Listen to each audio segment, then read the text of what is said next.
Origin and Significance of the Great Pyramid. By Staniland Wake. Preface. The subject treated of in the following pages has during the last few years attracted much attention, thanks to the influence of Professor C. Piazzi Smith's important work, Life and Work at the Great Pyramid. It was to test, by the light of history, the conclusion accepted by that writer as to the inspired origin of the Great Pyramid that I entered upon a consideration of the subject.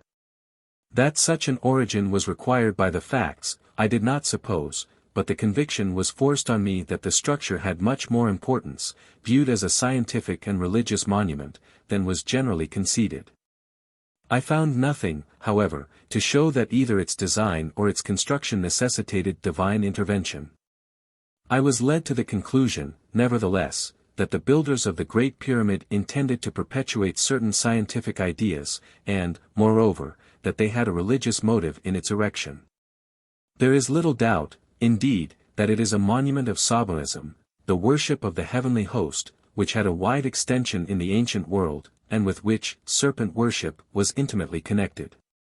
The importance of the Great Pyramid as a religico-scientific structure is still further increased if, as is not improbable, it was intended to mark the substitution of an astronomy based on the passage of the sun through the 12 signs of the zodiac for the lunar astronomy which preceded it.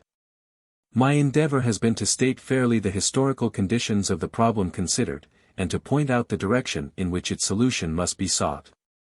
With the question as to the original source from which the wisdom of the ancients, of which the Great Pyramid is so wonderful a monument, was derived, these pages are not concerned. The serpent, enclosed in a pyramid, given on the cover, is taken from a gem figured in Matter's Histoire critique du Gnosticisme, Planche 2b, Figure 2. It is there said to be the solar Nuphes or Agathodman, Christos, with the 7 sons of Sophia, Wisdom, the 7 planetary genii. The substance of this little work was read as a paper before the Hull Literary Club on the March 13, 1882. The Sphinx and the Great Pyramid of Giza. How do you find this book? Any thoughts about the book or the author? Any suggestion for improvement? Please take a moment to share your thoughts in a comment. If you like it, share it with your friends who might enjoy it as well. Subscribe to keep in touch. Visit CompleteAudiobooks.com for more quality content. Chapter 1. The Astronomical Theory. The Greeks of the time of Alexander the Great were so impressed with the magnitude or splendor of certain edifices, that they spoke of them as the 7 wonders of the world. Among these, the first place was given to the pyramids of Egypt, and preeminently to those of Giza, which are situate a few miles from Cairo, and in the neighborhood of ancient Memphis. The pyramids of Giza form a group of 9, consisting of 3 large ones, known as the Pyramid of Cheops, or the Great Pyramid, that of Serpent, and that of Mycerinus, which is inferior in size to either of the others. The 6 other pyramids of the Giza group are much smaller, and are supposed to be the tombs of female relatives of the kings who constructed the larger ones. From the term great applied to the largest pyramid, it might be thought that it far exceeds in size any of the others.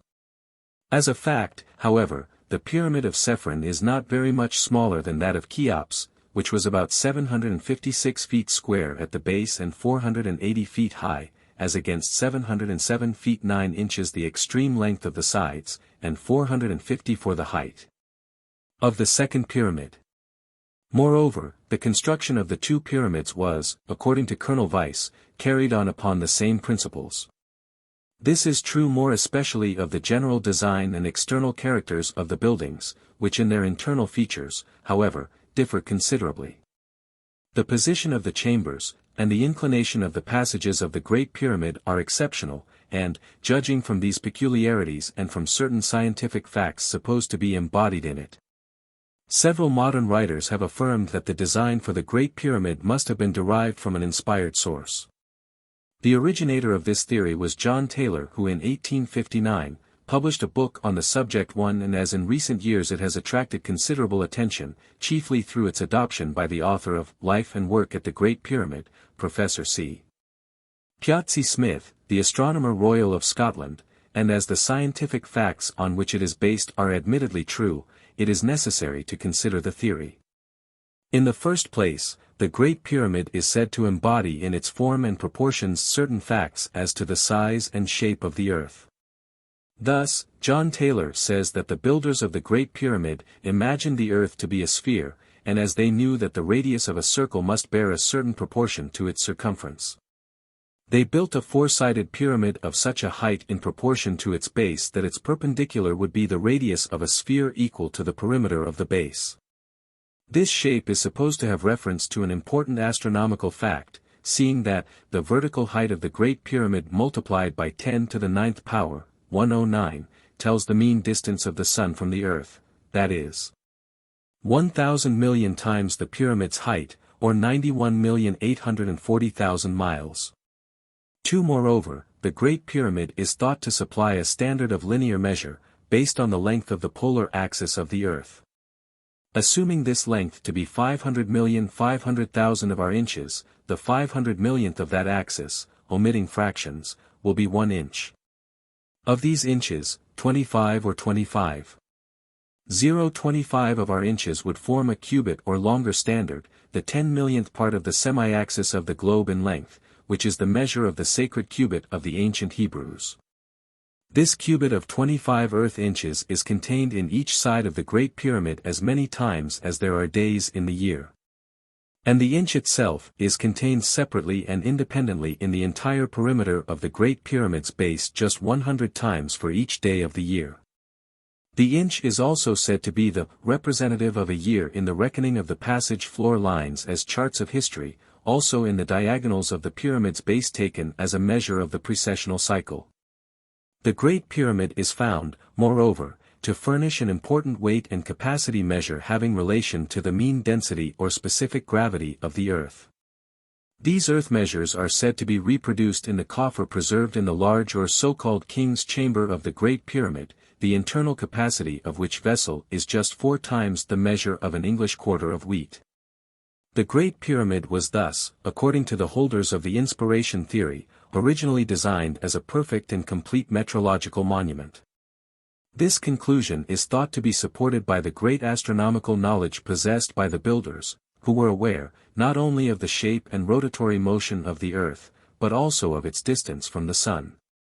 They were able, further, to do what was found so difficult up to a comparatively recent date, to fix with precision the position of the 4 cardinal points, as is shown by the fact that the pyramid stands due north, south, east, and west.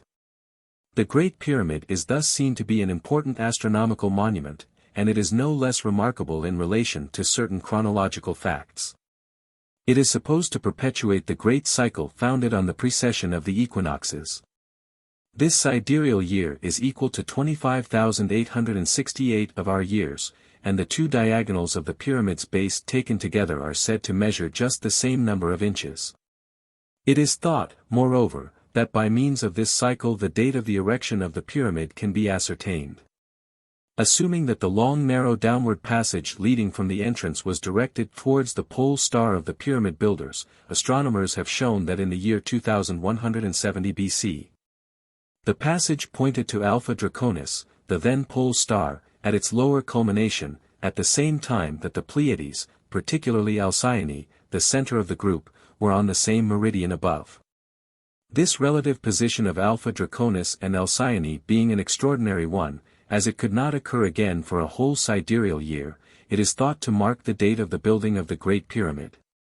3. It should be mentioned, however, that the date named is not the only possible one.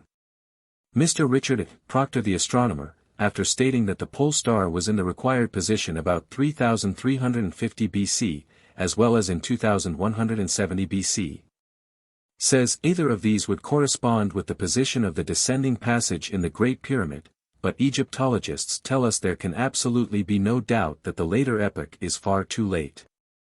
He adds, if then we regard the slant passage as intended to bear on the pole star at its subpolar passage, we get the date of the pyramid assigned as about 3,350 years BC. With a probable limit of error of not more than 200 years either way, and perhaps of only 50 years, 4. The testimony of Mr. Proctor is important as he has recently performed very valuable work in pointing out the true astronomical meaning of the passages and galleries which distinguish the internal structure of the Great Pyramid from that of other pyramids. We may now accept the view that the former has been erected with an astronomical purpose, although its measurements may not have all the significance sometimes assigned to them. Mr. Proctor, while admitting the existence of many of the curious coincidences on which the theory of the inspired origin of the Great Pyramid is based, gives an entirely different explanation of them. He declares, indeed, that they are mere coincidences, and that they would still remain if the pyramid had no existence. The fact that they exist, and are in themselves so singular, shows simply how little value there is in the argument from mere coincidence. 5 In support of this opinion, Mr. Proctor refers to the multitude of relations, independent of the pyramid, which have turned up while pyramidalists have been endeavoring to connect the pyramid with the solar system. These coincidences, he says, are altogether more curious than any coincidence between the pyramid and astronomical numbers. The former are as close and remarkable as they are real. The latter, which are only imaginary, have only been established by the process which schoolboys call fudging, and now new measures have left the work to be done all over again. 6 The new measures here referred to show that the base of the pyramid is several feet shorter than had been supposed. And this will necessitate a change in the pyramid inch and in the length of the cubit on which the astronomical relations of the Great Pyramid were based. Mr. Proctor's own explanation of the peculiar features which distinguish the internal construction of the Great Pyramid from that of the other pyramids is very ingenious, and probably conclusive, he says. We see, in all the Egyptian pyramids the evidence of an astronomical plan. And in the Great Pyramid we find evidence that such a plan was carried out with great skill, and with an attention to points of detail which shows that, for some reason or other, the edifice was required to be most carefully built in a special astronomical position. Moreover, to obtain such accuracy, it was made to serve, while being built, the purpose of an astronomical observatory. To this end, the builders of the Great Pyramid used the passages which they made within it to determine the proper position of each part of it, up to the so-called King's Chamber, at least, and probably higher. The slant descending passage was directed to the position of the pole star when it was due north and at its lowest, for the purpose of obtaining true orientation. As layer after layer of the building was placed, this passage was carried towards the north until it reached the northern face of the pyramid. Here it was compelled to terminate and another mode of observing the pole star had to be used.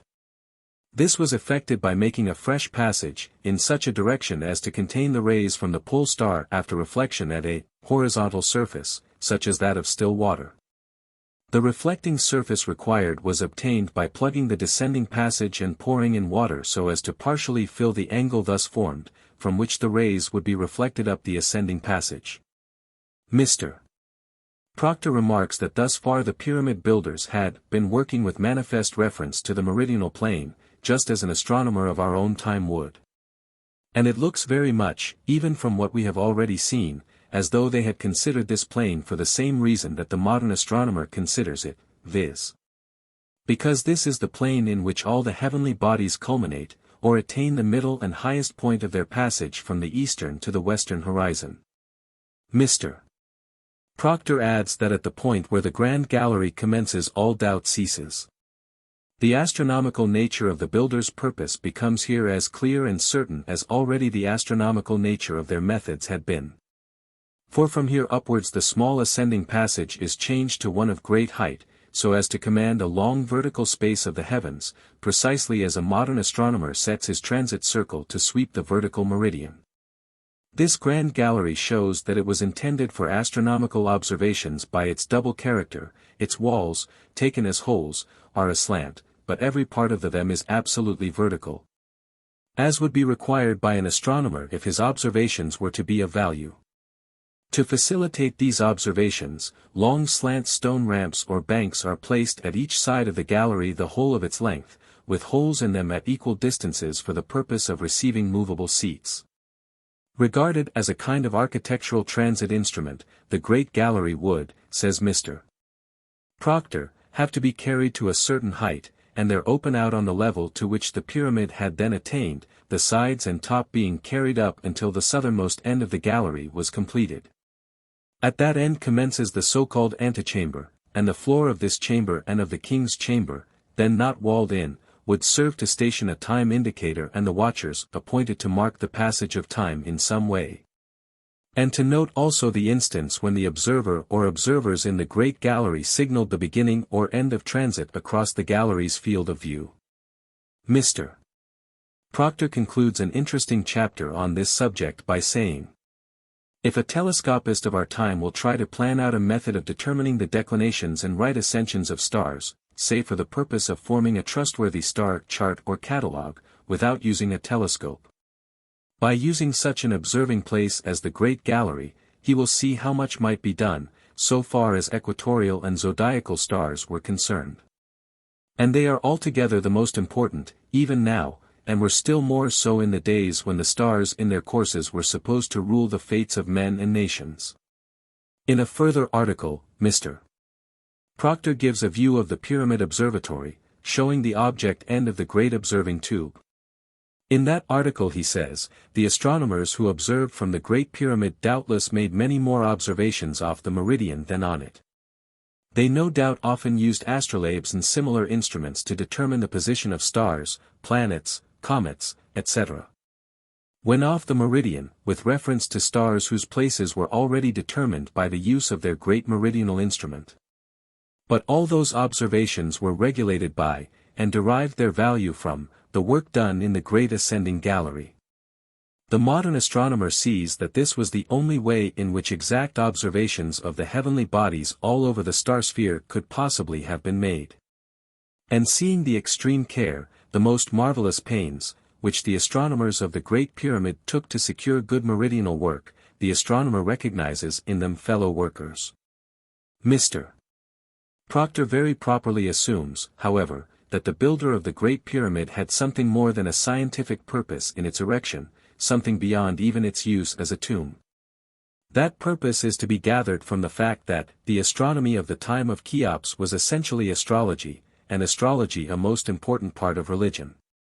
The Great Pyramid was erected as a place from which the heavenly bodies could be observed, and their movements were observed and studied that Cheops might know what was to happen, and learn the times and seasons which were likely to be fortunate or unfortunate for him or his race. As an astrological edifice, says Mr. Proctor, a gigantic horoscope for him and for him only, we can understand its purport, much though we may marvel at the vast expenditure of care, labor, and treasure at which it was erected. Granted full faith in astrology, and we know there was such faith, it was worth while to build even such a structure as the Great Pyramid. Just as, granted the ideas of Egyptians about burial, we can understand the erection of so mighty a mass, and all save its special astronomical character. Of no other theory, I venture to say, than that which combines these two strange but most marked characteristics of the Egyptian mind, can this be said. Mr. Proctor gives a figure, taken from Raphael's Astrology, representing the ordinary horoscope and its relations to a horizontal, carefully oriented square plane surface, such as the top of the pyramid was, with just such direction lines as would naturally be used on such a platform. And, apart from the reasons assigned by him for the differences in size 7 between the pyramids of Cheops, and those of Cephren, his brother, and Mycerinus and Asychus, his son and grandson, Mr. Proctor has conclusively established the astrological purpose of the Great Pyramid. Elsewhere, he says, remembering the mysterious influence which astrologers ascribe to special numbers, figures, positions, and so forth. The care with which the Great Pyramid was so proportioned as to indicate particular astronomical and mathematical relations is at once explained. The four sides of the square base were carefully placed with reference to the cardinal points, precisely like the four sides of the ordinary square scheme of nativity. The eastern side faced the ascendant, the southern faced the mid-heaven, the western faced the descendant, and the northern faced the imum celi. Again, we can understand that the architects would have made a circuit of the base correspond in length with the number of days in the year, a relation which, according to Professor P. Smith, is fulfilled in this manner, that the four sides contain 100 times as many pyramid inches as there are days in the year. The pyramid inch again is itself mystically connected with astronomical relations, for its length is equal to the 500 millionth part of the Earth's diameter. To a degree of exactness corresponding well with what we might expect Chaldean astronomers to attain. It is not, indeed, at all certain that the sacred cubit bore any reference to the Earth's dimensions, but this seems tolerably well made out, that the sacred cubit was about 25 inches in length. And that the circuit of the pyramid's base contained 100 inches for every day of the year. Relations such as these are precisely what we might expect to find in buildings having an astrological significance. Similarly, it would correspond well with the mysticism of astrology that the pyramid should be so proportioned as to make the height be the radius of a circle whose circumference would equal the circuit of the pyramid's base. Again, that long slant tunnel, leading downwards from the pyramid's northern face, would at once find a meaning in this astrological theory. The slant tunnel pointed to the pole star of Cheops's time, when due north below the true pole of the heavens. This circumstance had no observational utility. It could afford no indication of time, because a pole star moves very slowly, and the pole star of Cheops's day must have been in view through that tunnel for more than an hour at a time. But, apart from the mystical significance which an astrologer would attribute to such a relation, it may be shown that this slant tunnel is precisely what the astrologer would require in order to get the horoscope correctly. 8 Mr. Proctor supports his view as to the astrological object of the pyramid by reference to the fact that in the account given by Ibn Abd al-Hakm of the contents of the pyramids of Giza, those assigned to the East or Great Pyramid relate entirely to astrology and associated mysteries. 9 The Arab writer, or rather the earlier historian, Masudi, whose account he repeats, says, in the Eastern Pyramid were inscribed the heavenly spheres, and figures representing the stars and planets in the forms in which they were worshipped. The king also deposited the instruments and the thuribula with which his forefathers had sacrificed to the stars, and their circles. Together with the history and chronicles of time past, of that which is to come, and of every future event which would take place in Egypt. 10. The connection of astrology with the Great Pyramid is thus confirmed by ancient testimony, but this does not support the notion that the chief object of its erection was astrological.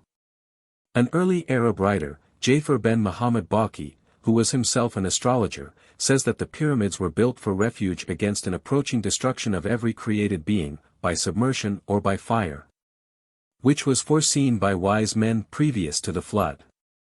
11 The founder of the Great Pyramid had undoubtedly a more permanent object in its erection than its use as a horoscope for the benefit of himself and his family. Mr. Proctor speaks of the religious observances associated with astrological observations. These, being made by priests, were religious in character, and in all probability the priests who made them professed a religion differing little from pure Sabaism, or the worship of the heavenly host, of which astrology vast the natural offspring. Religion has here a secondary character, however, and it is quite subsidiary to the astrological purpose with which the pyramid is supposed to have been erected. The reverse of this would be nearer the truth, and it will be hereafter shown that whatever may have been its temporary purpose, its primary object was religious. Chapter 2. Early Egyptian Civilization. Notwithstanding the religious object of the erection of the Great Pyramid, there is no ground for supposing that its erection required the aid of divine inspiration or guidance. Prof. Smith affirms however, that the Great Pyramid measures are quite different from those used by the ancient Egyptians. They were the sacred measures of the Hebrews, but this people could not, according to Prof. Smith, have been its builders, as they were dwellers in tents. Nor, on the same authority, were the Egyptians more competent. Their wisdom was not sufficient to enable them to design the Great Pyramid. The civilization of the Egyptians, moreover, had a sudden beginning, so that they could not have gradually acquired the necessary scientific knowledge for such a purpose. Prof. Smith further asserts that there is no evidence of the existence of an earlier race who could have designed the Great Pyramid, and he affirms that it was erected by a people foreign to the land of Egypt, whom he calls Cushites or Chaldeans.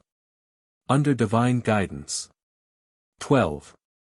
It is evident that the real argument of those who hold the theory of divine inspiration in relation to the Great Pyramid is the supposed absence of any people who could by their own knowledge design the structure. R. Cease, who finds a reference to the pyramid in the Book of Job, says as to this ancient book, in it we find a familiarity with writing, engraving in stone, mining, metallurgy, building, shipping, natural history, astronomy, and science in general. Showing an advanced, organized, and exalted state of society, answering exactly to what pertains above all to the sons of Joktan, whose descendants spread themselves from Upper Arabia to the South Seas, and from the Persian Gulf to the Pillars of Hercules, tracking their course as the first teachers of our modern world with the greatest monuments that antiquity contains. 13. According to Drive Cease, the Joktanites were the true Arabians, and they, and not the Cushites, were the highly cultured people who erected those great monuments. This writer, moreover, sees in Job the son of Joktan, and he suggests the identity of the patriarch with the Phoenician, whose name is associated by Herodotus with the erection of the Great Pyramid. It will be thought that as the Joktanites had the scientific qualifications necessary for the erection of the Great Pyramid, there is no occasion to call in the aid of divine inspiration. Not so Dr. Cease, who terms this great structure, a miracle in stone, a petrifaction of wisdom and truth revealed of God, preserved among his people from the foundation of the world, and thus memorialized by impulse and aid from him. 14. It is evident, however, that Dr. Cease admits too much. If the Joktanites had the scientific knowledge ascribed to them, they could have built the Great Pyramid without divine guidance.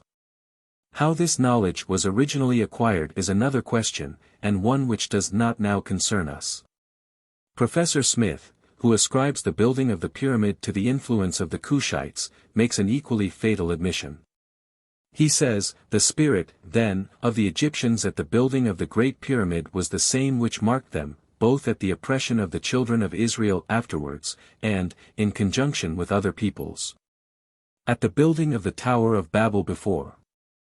In so far as the Egyptians could accomplish it in their new work on the banks of the Nile, and as they flattered themselves, too, for ages that they had accomplished it even to the full, the Great Pyramid was a resurgence in a new land, and with a community speaking a new language, of their thwarted ideas in another place. But through the humble agency of the shepherd Phoenician their labors were made really to tell against themselves. 15. The reference made in this passage to the Tower of Babel is important. This building appears to have struck the imagination of the ancient world by its magnitude as much as the Great Pyramid has since done, and we may well suppose that a people who could rear the one could erect the other without supernatural aid. Moreover, if, as Prof. Smith supposes, the Egyptians sought to carry out in the later building the ideas which they with other peoples had attempted to embody in the Tower of Babel, there does not appear to be any object in calling in such aid either for the designing or the erection of the Great Pyramid. It will be objected, however, that the Babylonian tower could not have formed the model for the great Egyptian edifice, as they were of different construction.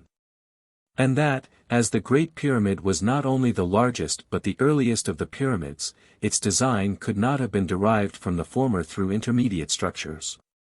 This argument would doubtless have great force if it were founded on fact. In reality, however, the pyramids of Giza, although the largest, are not the earliest Egyptian monuments of this description.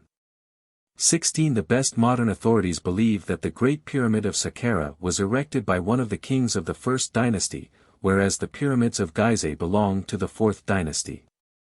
If that was so, the fact is of great importance, since the design of the Saqqara pyramid, as shown by its name of Pyramid of Degrees, evidently approaches that of the Tower of Babel. It might well have formed the original on which the design of the Great Pyramid of Giza was modeled, notwithstanding that the internal features of the two buildings differ considerably. The peculiarity of the Great Pyramid is that its chambers and passages are chiefly formed in the structure itself, instead of being cut out of the rock on which the building is erected. Sir J. Gardner Wilkinson affirms, indeed, but not very correctly, that the passages of the Second Pyramid are very similar to those of the Great Pyramid, and Prof. Smith remarks on the analogy between the sepulchral room of the one and the so-called king's chamber of the other structure. This latter authority thinks the analogy not real, however, as the king's chamber is 140 feet above the ground outside and in the midst of worked masonry, or in a position where no pyramid was ever yet known to have any chamber or to bury a man. While the large chamber of the second pyramid is excavated in rock, and has its floor below the level of the ground outside, or in a position suitable to burying. The shape and position of the sarcophagus in this burial chamber, as compared with the coffer of the Great Pyramid, are said to weaken still further the analogy, which Prof. Smith considers to be finally disposed of by the fact, not to be overlooked, that, while the chamber of the second pyramid is directly led to by the leading of the entrance passage and its conspicuously lined walls, the king's chamber of the Great Pyramid is just as directly led away from by the entrance passage there, which seems rather to have been a blind and shield to it, and a diversion to all who would come to seek for that remarkable chamber. Hence the chamber in the Great Pyramid, which is truly the representative of the larger one in the second pyramid, can be no other than that usually despised, but nevertheless very large, subterranean chamber which is excavated in the rock at the bottom of the long entrance passage, and equally with the chambers excavated in other pyramids must have been intended to be easily discovered, and looked on as sepulchral. While the so-called king's chamber of the Great Pyramid stands absolutely unique. 17 From this point of view, it might probably be said that the Great Pyramid was, like other structures of the same kind, intended for a sepulchral monument, but that it had some other aim, denoted by the various chambers and passages which mark its peculiar internal construction. As a fact, however, the subterranean chamber of the Great Pyramid was never completely excavated, from which perhaps may have arisen the tradition that, owing to the opposition of the people, the body of Cheops, the royal builder, was not after all deposited in the tomb prepared for it. It is only in comparatively modern times that any doubt has been thrown on the sepulchral aim of the Great Pyramid, and we will see what light antiquity throws on the subject. But first as to the period of its erection and the social and political condition which prevailed in Egypt at that epoch. The building of the pyramids of Giza is universally ascribed to the 4th dynasty, and that of the Great Pyramid in particular to Khufu or Supis, commonly known as Cheops, the first king of the dynasty. M. Lenormant, in the 9th edition of his important work on the Ancient History of the East, states that the first reigns of the 4th dynasty marked the culminating point of the primitive history of Egypt. The splendor and the internal richness of the country would appear to have been immense under these princes, and are sufficiently attested by their prodigious constructions. The limits of the kingdom extended as far as the First Cataract. The capital was always at Manafri, or Memphis, and the center of the life of the empire was in its environs. 18 The Egyptian monarchy was founded by Mena or Menes, who built the royal city of Manafri, that is, the good place, or good port, and whose dynasty occupied the throne for 253 years.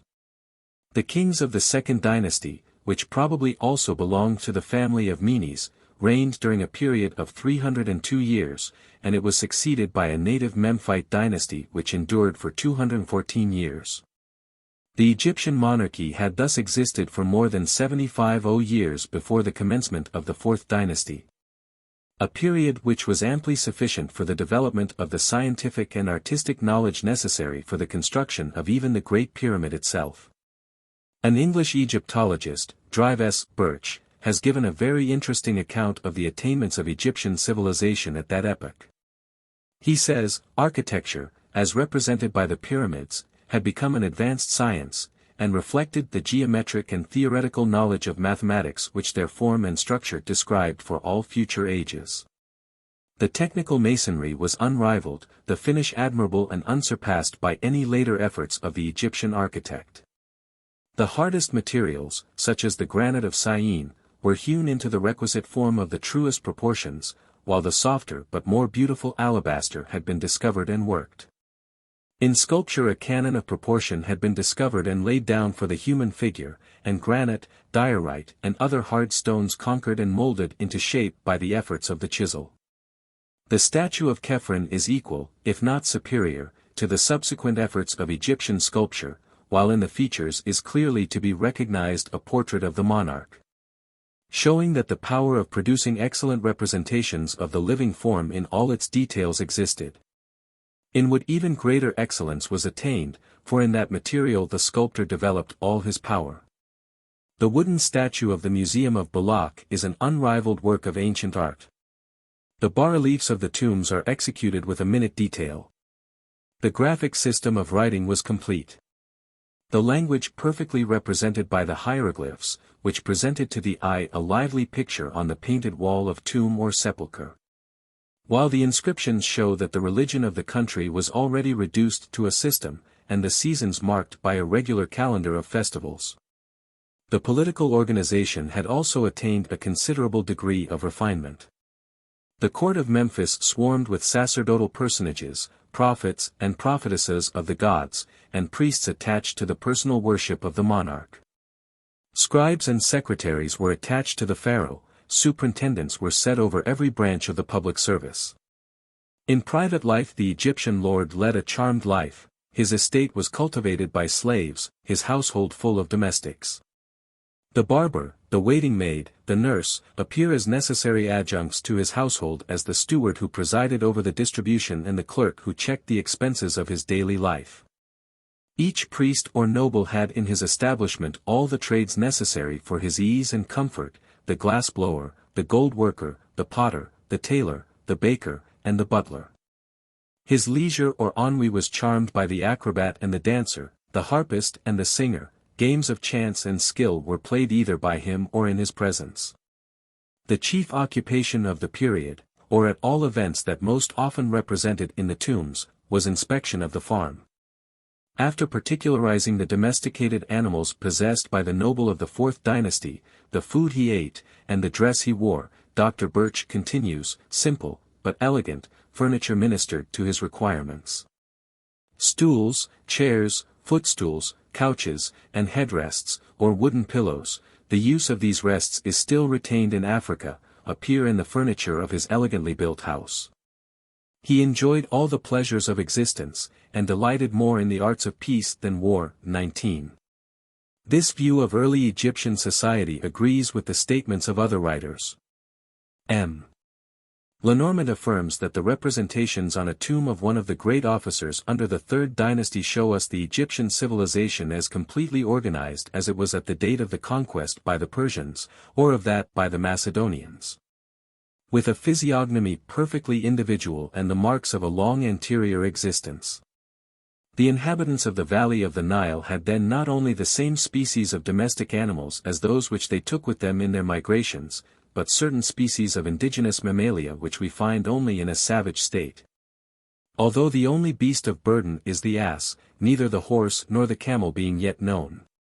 According to Sir J. Gardner Wilkinson, indeed, the Egyptians of the Fourth Dynasty had the same settled habits as in later times. We see no primitive mode of life, no barbarous customs. Not even the habit, so slowly abandoned by all peoples, of wearing arms when not in military service, nor any archaic art. 20. But what was the condition of the Egyptian civilization 750 years earlier, at the commencement of the first Memphite dynasty?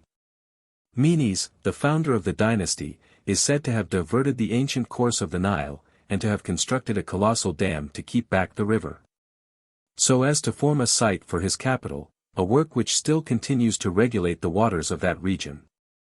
The city of Memphis with the neighboring towns became, says M. Lenormand, quoting M. Maspero, the home of Egyptian civilization. It was at Memphis that literature developed and flourished. At Memphis, in the palace of the kings, that the exact sciences were cultivated with the greatest care, at Memphis, finally, that the plastic arts produced their chefs d'oeuvre. The immediate successor of Menes began the construction of the palace at Memphis, and is reputed to have composed books on medicine. 21. The name of the succeeding monarch is given as the constructor of one of the pyramids of Saqqara. During the reign of the fifth monarch of the dynasty, several chapters of the Book of the Dead are said to have been found, and also a treatise of medicine, of which the text has been preserved to us in the medical papyrus at Berlin. Menes himself is referred to in official history as the perfect type of a monarch, a constructor, a legislator, and a conqueror. The priests, whose power he had broken, represented him as a corrupter of the simplicity of primitive manners, and the introducer of habits of luxury and effeminacy, among them being that of reclining on a bed or couch at meals. 22 to one of his successors, the second king of the second dynasty, is ascribed the erection of the Great Pyramid of Saqqara, known as the Pyramid of Degrees, which must have long preceded the larger structure at Giza. The form, and especially the underground arrangement of the former structure, are evidence of its great antiquity, as they reproduce many of the features of the Egyptian tombs of the early Memphite period. These consist of a deep pit, leading to an underground chamber, and surmounted by a building which serves in great measure to conceal the entrance to the proper tomb. The Pyramid of Degrees is formed of a series of such buildings of decreasing size, placed one above the other, the ground beneath it being excavated in various places, so as to form numerous passages and chambers to be used for sepulchral purposes. The same general plan is found in the second Pyramid of Giza, but in the latter the deep pit is replaced by the long slanting passage. The civilization which found its home at Memphis might thus well have originated the science necessary for the formation of the Great Pyramid. The erection of this building is, indeed, supposed by M. Lenormand to have been preceded several centuries by that of the Sphinx, the image of the reclining sun god, and also of the neighboring temple, the structure of which is described as prodigious even by the side of the pyramids. An inscription of the time of Khufu, or Cheops 23 speaks of this temple as having been accidentally discovered buried in the sand of the desert, and the Sphinx appears to have had need of repair during the reign of the same monarch. But we cannot suppose the civilization of the founders of Memphis to have been suddenly acquired. The overthrow of the priestly power, which Menes accomplished, requires the prior existence of a culture differing perhaps little, except in its milder and more peaceful character, from that which afterwards developed itself in the Memphite region. Sir J. Gardner Wilkinson says, indeed, that all the facts lead to the conclusion that the Egyptians had already made very great progress in the arts of civilization before the age of Menes, and perhaps before they immigrated into the valley of the Nile. 24. Menes himself was a native of Teni, or Thynis, the chief city of that part of Upper Egypt in which the priestly authority had established its supremacy. In this region numerous cities existed before the foundation of Memphis. It was, says Lenormand, the country of the great prehistoric sanctuaries, seats of the sacerdotal dominion, which played the most important part in the origin of civilization. The people themselves were known as Skisuhor, the servants of Horus, the national god par excellence of the Egyptian people, and after death they were said to become the conductors of the bark of the sun in his celestial voyage, and the cultivators of the happy fields of the other life. M. Maspero affirms, that to this prehistoric race belongs the honor of having constituted Egypt, such as we know it, from the commencement of the historic period. At first divided into a great number of tribes, they commenced by establishing at several points small independent states, each of which had its own laws and worship. They founded the principal cities of Egypt and established the most important sanctuaries. These primitive inhabitants of the Nile Valley may have been less highly cultured than their descendants of the Great Pyramid epoch, but as they possessed the hieroglyphic form of writing special to the Egyptians, they must have been already considerably advanced in civilization. M. Maspero supposes, that when they first settled in Egypt, the sands of the desert covered all the soil which was not affected by the yearly inundation of the Nile. He adds, however, that, little by little, the newcomers learnt to regulate the course of the river, to embank it, to carry by means of irrigating canals fertility into the most distant corners of the valley.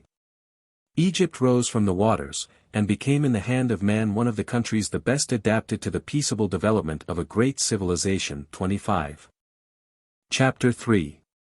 The Tomb Theory.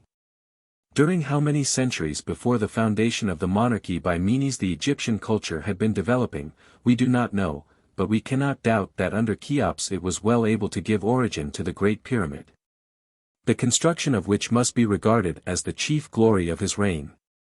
We have now to consider, from the testimony of ancient writers, what was the object of that gigantic structure. From the inscriptions, it would seem to have been called the Great Temple of Shofo, and with its precinct to have been dedicated at one time to the worship of that king. We are, however, dependent entirely on the Greek writers for any account of its construction. Herodotus, who lived in the 5th century before Christ, states that the founder of the Great Pyramid, Cheops, was a prince whose crimes and tyranny rendered his name odious, even to posterity. He closed all the temples and forbade the Egyptians to perform sacrifices, after which he made them all work for him. Some were employed to cut stones in the quarries of the so-called Arabian Hills, on the east side of the Nile, and to convey them to the other side of the river, whence the stones were dragged to the Libyan hills. 100,000 men were thus employed at a time, and they were relieved by an equal number every 3 months. The construction of the causeway for the transport of the stones occupied 10 years, which was exclusive of the time spent in leveling the hill on which the pyramids stand, and in making the subterranean chambers intended for the tomb. The building of the pyramid itself occupied 20 years. After describing the mode of construction, Herodotus states that on the exterior was engraved in Egyptian characters the sum expended in supplying the workmen with food, amounting to 1,600 talents, equal to 200,000 pounds sterling. After other statements, the historian continues, Cheops, having reigned 50 years, died, and was succeeded by his brother Serpent, who followed the example of his predecessor. Among other monuments he also built a pyramid, but much less in size than that of Cheops. It has neither underground chambers nor any canal flowing into it from the Nile, like the other, where the tomb of its founder is placed in an island surrounded by water. 26 The Greek writer adds that the priests informed him that Serpent reigned 56 years, so that the Egyptians were overwhelmed for 106 years with every kind of oppression, and the temples continued to be closed during the whole time. Indeed, they have such an aversion for the memory of these two princes that they will not even mention their names, and for this reason they call the pyramids after the shepherd Philetus, who at the time of their erection used to feed his flocks near this spot.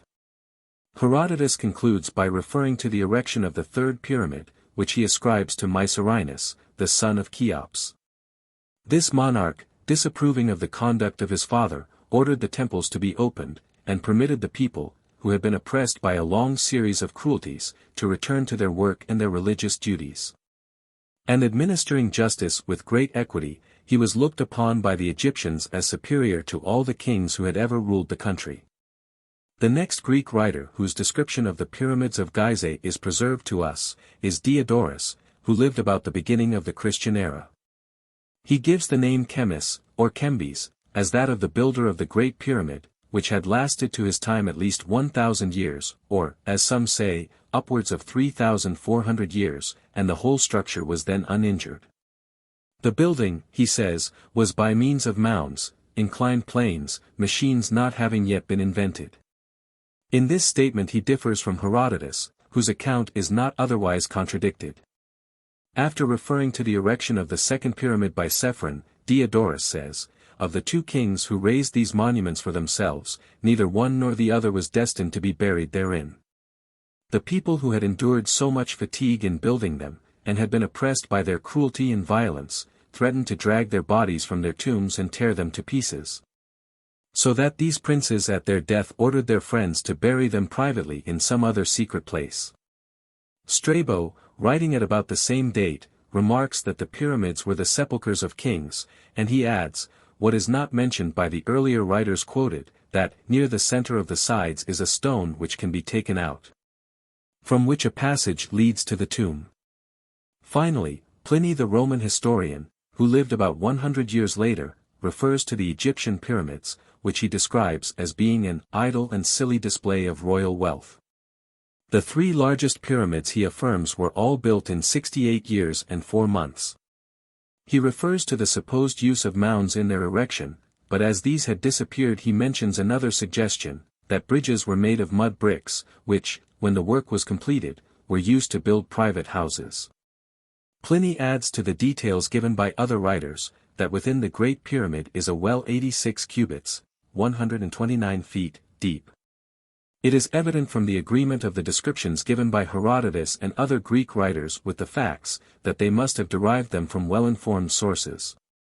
The entrance to the Great Pyramid mentioned by Strabo, near the center of the side, was discovered by Colonel Weiss, and the well referred to by Pliny is a remarkable feature of the building. No excavation or structure answering to the subterranean chamber upon an island surrounded by water from the Nile described by Herodotus, has yet been discovered, but Colonel Weiss seemed to think nevertheless that it actually exists. The outer casing of the Great Pyramid having been removed, the inscription in the Egyptian character seen by Herodotus must have disappeared. But those modern writers who ascribe the erection of that structure to divine inspiration suppose it to have been unique in being entirely without inscriptions. The statement of Herodotus is, however, confirmed by various Arab authors, who, according to Dr. Sprenger, have given the same accounts of the pyramids, with little or no variation, for above 1,000 years. It appears from Masudi, one of the earliest of these authors, that the pyramids were covered with continuous inscriptions. And he relates the Coptic tradition that the builder ordered the prophecies of the priests to be inscribed on columns and upon the large stones of the pyramids, and written accounts of their wisdom and acquirements in arts and sciences to be depicted on them.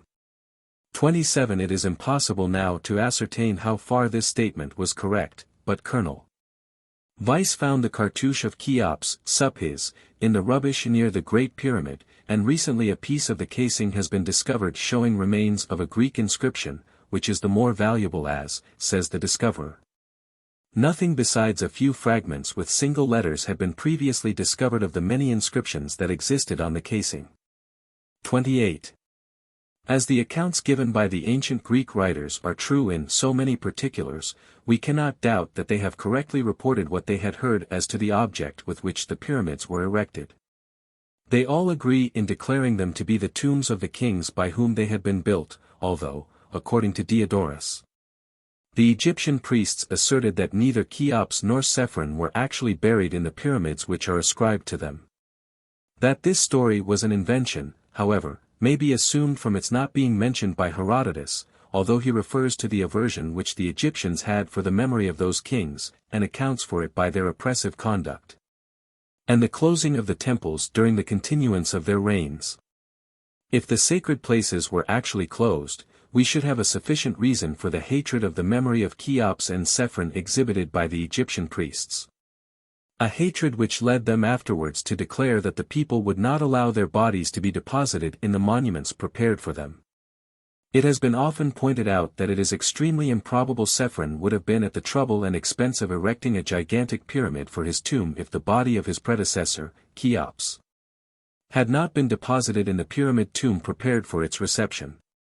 There is some reason to believe, however, that these two monarchs, who were brothers, reigned during the same period.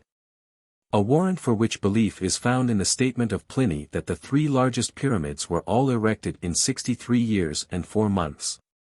29. It is possible, indeed, that the priests knew of the absence of any corpse, not only from the rock-cut chamber, but also from the coffer in the so-called king's chamber, and that they invented the story of the people's hatred to account for such absence. Some ground for the belief in the irreligion of Cheops and Sephron may perhaps be found in the fact that their names were not preceded by that of Osiris, as was the case with their successor Mycerinus.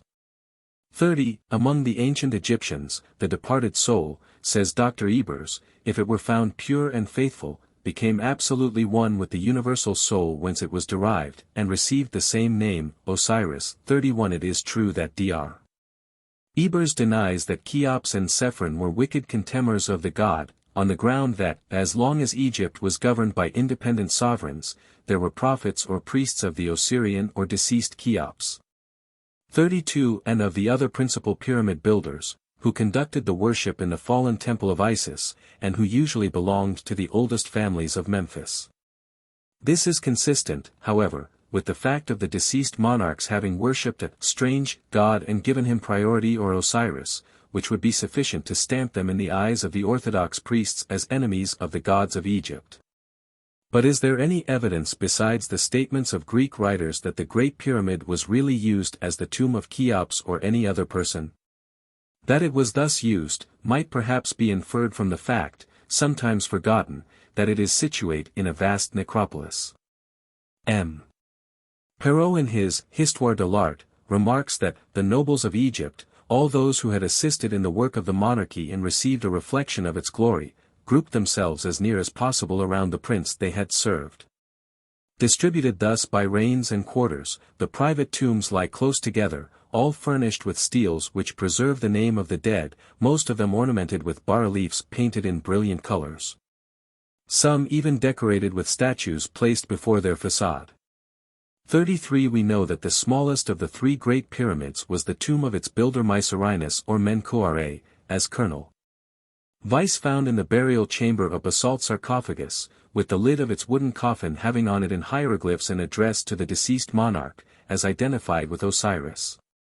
34 Weiss states that great precautions had been taken to conceal the position of the sarcophagus, and he doubted whether the real tombs had been discovered in the two larger pyramids. 35 He adds that the three larger pyramids were all intended for the same purpose, and their construction was carried on upon the same principles. The sarcophagus of the second pyramid has no inscription, and is, according to Belzoni, not larger than is necessary for the wooden case of an embalmed human body. 36 It is true that a piece of bone, supposed to be that of an ox, was found in this sarcophagus, but it may not have had anything to do with the original burial. As the Arab writers say nothing apparently of the discovery in this pyramid of any human or other remains, when it was opened by their countrymen. As to the Great Pyramid, if we are to believe those writers, an embalmed human body was actually discovered in the so-called King's Chamber when it was opened by the Caliph Ma'mun. This is said to have taken place in the year 820 AD. And the Arab historian, Abd el-Hakm, relates that a statue resembling a man was found in the sarcophagus, and in the statue, mummy case, was a body with a breastplate of gold and jewels, bearing characters written with a pen which no one understood. 37 Al-Kaizi gives much the same story, and he adds that the case stood at the door of the king's palace at Cairo in the year 511, that is, 1133 A.D.38 It may be doubted, however, whether this had anything to do with the Great Pyramid. Dar. Ebers mentions that in the middle of the 15th century, an emir caused the destruction of the much-admired Green Shrine, which was formed out of a single block of a stone as hard as iron, and ornamented with figures and inscriptions. It was smashed to pieces. He adds, the golden statue, with eyes of precious stones, which had once been enshrined in this marvel of art, dedicated probably to the moon god Chansu, had long before disappeared. 39 In this shrine and statue we have no doubt the case and body mentioned by Abd el-Hakm, as Al-Kaizi when referring to these speaks of an image of a man in green stone, containing a body in golden armor with a large ruby overhead. It must be admitted, therefore, that there is no reliable evidence of any human body having been found in the Great Pyramid. Nevertheless, this is not any proof that the building was not used as a tomb. The Arab writer Abd al-Latif refers to an early statement that when the Persians conquered Egypt they took away great riches from the pyramids, which were the sepulchres of the kings, 40 and, therefore, no doubt the receptacle of their treasures. Moreover, according to Sir Gardner Wilkinson, the Egyptians themselves had in many instances plundered the tombs of Thebes, 41 and he seems to think that the Great Pyramid met with the same fate at their hands. The Meidum Pyramid, which is said to be that of the last king of the Third Dynasty, has been recently opened, and inscriptions have been found showing that it had been opened before the 20th dynasty. 42 M. Lenormand states that the priestly legend as to the popular hatred of the builders of the two Great Pyramids, had at least a real historical foundation. He says, everything seems to indicate that the end of the Fourth Dynasty, immediately after the princes constructors of the Great Pyramids, was a time of revolutions and of troubles caused by the preceding oppression. 43 The comparison of the list of Manetho and of the monuments of the necropolis of Saqqara reveal during this period violent competitions. The splendid statues of Khaifare, Sephron, in diorite, in rose granite, in alabaster, and in basalt, which decorated the temple near the Great Sphinx, have been found in pieces in a well where they had been precipitated in a revolutionary movement, evidently but little posterior to his reign. These statues, moreover, of which some represent him in the vigor of manhood, and the others in a state of advanced age, confirm the tradition which attributed to him a reign of 50 years. 44 remains of this character have not yet been found in association with the Great Pyramid, notwithstanding the tradition as to its being the tomb of Cheops, and the fact that it became dedicated to his worship. It is not at all improbable that the bodies of both Serpent and Cheops were removed from their resting places during the commotions which occurred at the end of the 4th dynasty. As to the latter monarch, at least, it is not necessary to suppose that he was buried in the so-called king's chamber or in the cave below the base of the pyramid. A more likely place for the purpose would be the niche in the cast wall of the queen's chamber, where Maillet, 45, who in 1692 described it as being 3 feet deep, 8 feet high, and 3 feet wide, supposed the mummy of the queen to have been placed upright. The niche appears, however, to have an inner shelf, on which the embalmed corpse may have been laid. The queen's chamber is stated, however, by Edrisi 46 to have had an empty vessel, such as the sarcophagus of the king's chamber, so that if the niche were used for another purpose the body of Cheops may still have been there deposited. It appears, indeed, that according to some ancient inscriptions, the pyramids were regarded as sepulchral temples, and priests were appointed for the service of the princes who were buried there, and had attained to the divine nature.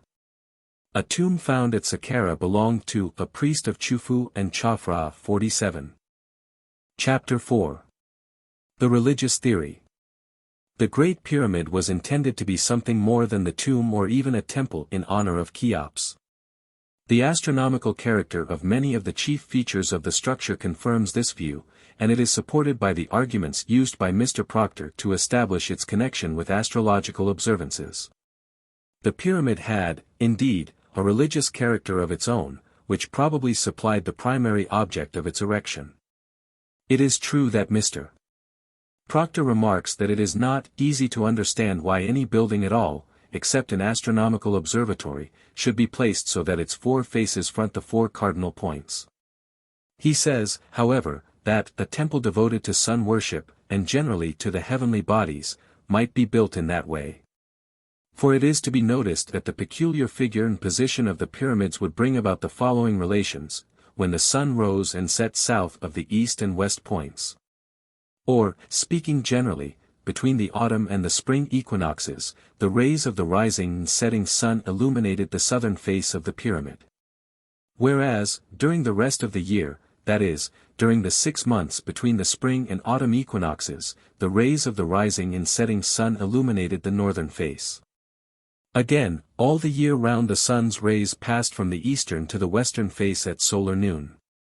And, lastly, during 7 months and a half of each year, namely, for 3 months and 3/4 before and after midsummer, the noon rays of the sun fell on all 4 faces of the pyramid, or, according to a Peruvian expression, so Smith avers, the sun shone on the pyramid with all his rays. Such conditions as these might have been regarded as very suitable for a temple devoted to sun worship. And yet Mr.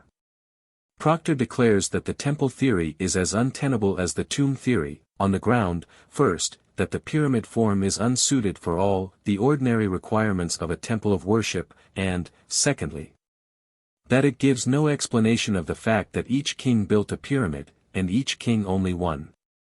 48. These objections would, however, present no difficulty if the temple theory were restricted to the Great Pyramid, the other pyramids being probably intended only for the tombs of their founders. That the erection of the former had a distinctly religious purpose can hardly be denied.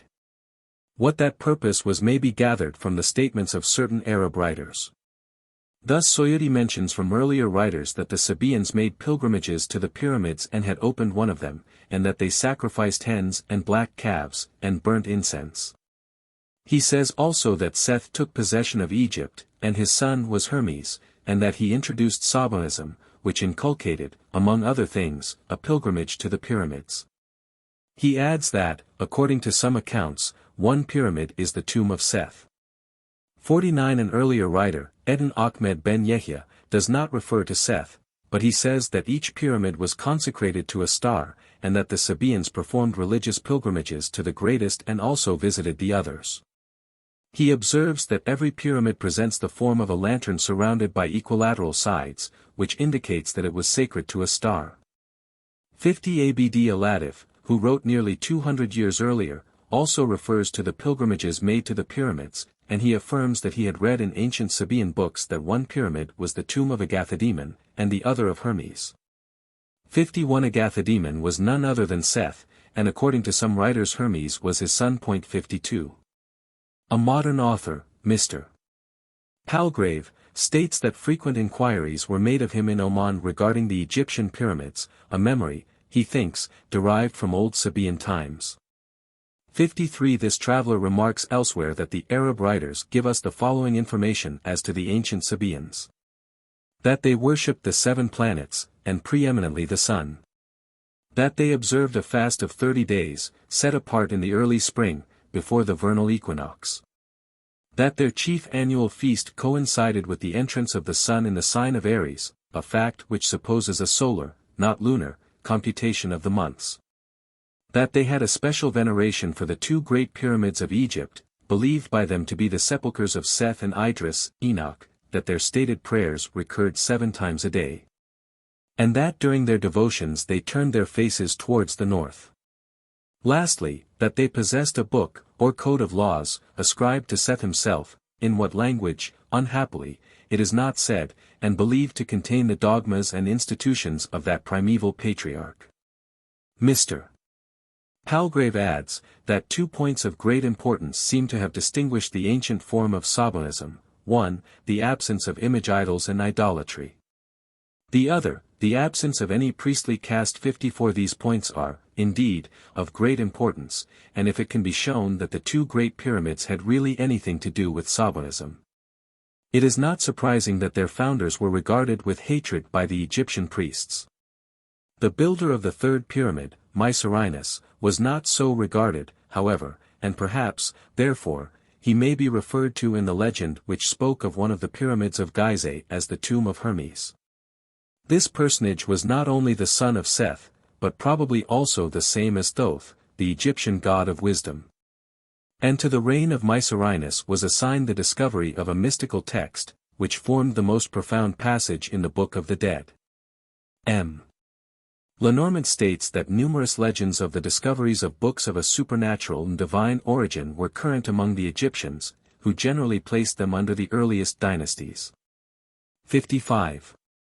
We have already had occasion to notice that the city of Memphis, near which the pyramids were situated, was founded by Menes, who established a political and military monarchy on the ruins of the priestly authority. Prior to his reign, the priests had exercised supreme power, the chief seat of which was in the middle part of Upper Egypt. In this region, says Lenormand, was situate Abydos, the principal center of the worship of Osiris, whose tomb was there shown, the only worship which was common to all Egypt, Thebes, which boasted itself to have been the birthplace of the same god, Tentyris, the favorite abode of the goddess Hathor. Deb or Edfou, where Haremikudi, with his son Harhaud, are supposed to have assembled the army with which they combated Set or Typhon. 56 Set or Seth is thus brought into connection with the Egyptian mythology, and he occupies a remarkable position in relation to it. Seth was at one time, says Bunsen, a great god, universally adored throughout Egypt, who conferred on the sovereigns of the 18th and 19th dynasties the symbols of life and power. The most glorious monarch of the latter dynasty Sethos, derives his name from this deity. But, subsequently, in the course of the 20th dynasty, he is suddenly treated as an evil demon, inasmuch that his effigies and name are obliterated on all the monuments and inscriptions that could be reached. The hatred of the Osirian priests to the worship of Seth, which this conduct betokens, cannot, however, have had a sudden rise. It must have been merely the culmination of a feeling similar to that which led to the detestation in which the memory of Cheops and Sephron was held. It was, indeed, probably connected with the hatred of the pyramid builders, if we may judge from the position occupied by the god Seth. According to Bunsen, this deity was the primitive god of northern Egypt and Palestine, and appears as the background of religious consciousness among the Semites. Moreover, his genealogy as the Seth of Genesis, the father of Enoch, the man, must be considered as originally running parallel with that derived from the Elohim, Adam's father. 57 Seth, therefore, is not only the primitive god of the Semites, but also their semi-divine ancestor. We have here, probably, the explanation of a fact mentioned by Herodotus, who, after speaking of the aversion of the Egyptians for the memory of Cheops and Sephron, says, they will not even mention their names. And for this reason they call the pyramids after the shepherd Philetus, who at the time of their erection used to feed his flocks near the spot. The occupation of a keeper of sheep was an abomination to the Egyptians, and if a shepherd prince dwelt near Memphis there must have been some very powerful reason for his doing so. That there was a religious reason we may infer from the stories related to Herodotus by the priests, who told him that the temples were closed during the reigns of Cheops and Sephron. M. Lenormand has, indeed, shown that this statement cannot have been correct, as an inscription preserved in the museum at Bulak enumerates the temples built by Cheops, the pious foundations made by him, and his splendid offerings to the gods. 58 thus confirming the opinion expressed by Dr. Ebers. Nevertheless, there may have been some ground for the accusation of impiety made against Cheops, and it was probably his recognition of the supremacy of a god foreign to the strictly Egyptian pantheon, which might be quite consistent with his continuing to show respect for the native gods.